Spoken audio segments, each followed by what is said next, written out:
Hello FantasyDaddy.com viewers, it's Bo Fertig alongside James Boyer, and today we're talking sleepers at the running back position in 2013. Our top 8 sleepers, and starting off the countdown at number 8, none other than running back from Miami, Daniel Thomas. Yeah, Miami running back coming out. This is like his 3rd season now, looking for a breakout maybe. Lamar Miller, you got to worry about Lamar Miller, but then again, this Miami Dolphins team is going to be running the ball. Ryan Tannehill has a good arm. I just don't see Daniel Thomas getting maybe over 800 yards, you know what I mean? Yeah. But he can be a touchdown vulture for Right, him. I agree. So I look for him to maybe later round pick up, of course. That's why they are sleepers. But yeah, I think he can be a touchdown vulture for Miami. Yeah, I think Daniel Thomas is going to start the season on the free agency on the market. And Daniel Tannehill, no bueno. I don't like Tannehill. Ryan Tannehill, yeah. I don't think he's going to do it with Mike Wallace. He might get a couple of long passes, but because of that, I like Daniel Thomas as a sleeper. Number 7, and a lot of this has to do with me, Daryl Richardson on the list. In deeper leagues, I like what I saw of Daryl Richardson last year, backing up Steven Jackson. One of the reasons why they got rid of Steven Jackson this year, the St. Louis Rams did, catches the ball in the backfield, quickness, shows that he's an electrifying player, Daryl Richardson. We'll just jump quick to number 6, because I know you like Jonathan Franklin out of Green Bay. Yeah, Jonathan Franklin out of Green Bay. You saw what he did for UCLA. UCLA, he had over a total of 2,000 yards last season for UCLA, 15 touchdowns, and averaged over 6 yards per carry.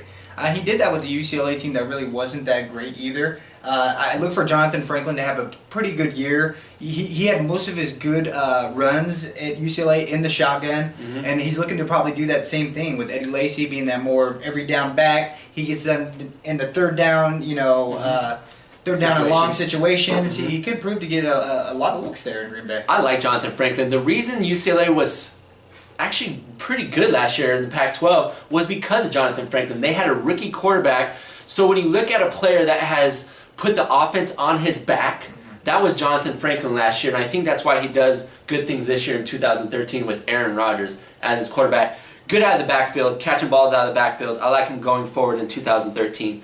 Our number 5 sleeper from Cincinnati, drafted this year, Giovanni Bernard. You know what? This season, there's a lot of sleeper running backs I like.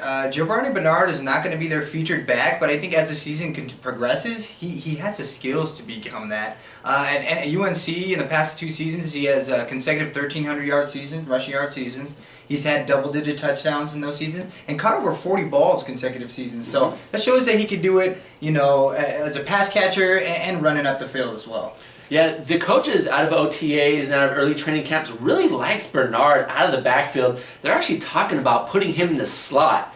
If he does that, he will be a top sleeper this year in 2013. Our number 4 sleeper from Philadelphia, not the featured back, but still could have a great year, Bryce Brown.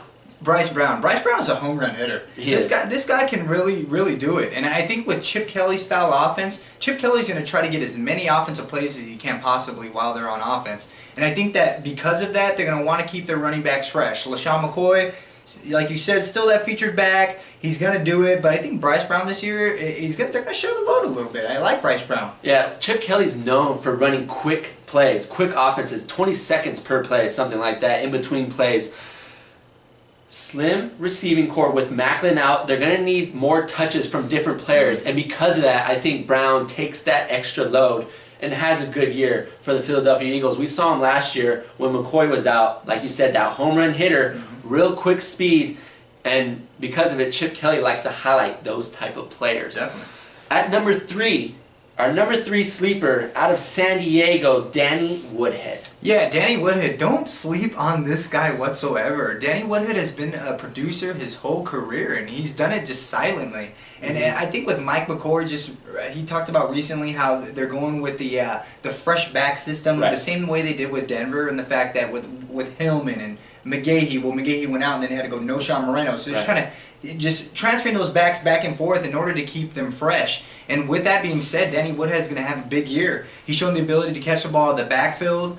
I think that he could maybe even have a better season than Ryan Matthews. Ryan Matthews has yet to complete a full season. He gets hurt more than any other back that we've seen over the past 3 years. Recently, so Matthews for that reason, I like him. Matthews had only 1 touchdown last year. Chargers' worst rushing attack in all of football with that 1 touchdown. Danny Woodhead, 40 receptions, over 11 yards per receptions. At New England. I think he does something similar, and we all know how Phillip Rivers likes to dump the ball off. Oh, yeah. I think he's going to do a lot of that with Danny Woodhead. Number 2, Danny Woodhead was with New England last year, and because of Danny Woodhead's departure, Shane Vereen is going to have a big year in 2013. Yeah, and not just Danny Woodhead's departure, but I would say the departure of Aaron Hernandez and Rob Gronkowski, going out. You saw how Shane Vereen was able to be integrated more in that offense once their tight ends were banged up last season. And I think with that being said, Shane Vereen's going to have a big year this year. And the New England Patriots led the NFL in rushing last season. They did pick up LeGarrette Blount, but I think that doesn't really mess up with Shane Vereen's game, because Shane Vereen games is that, dink and dunks, that safety valve for Tom Brady.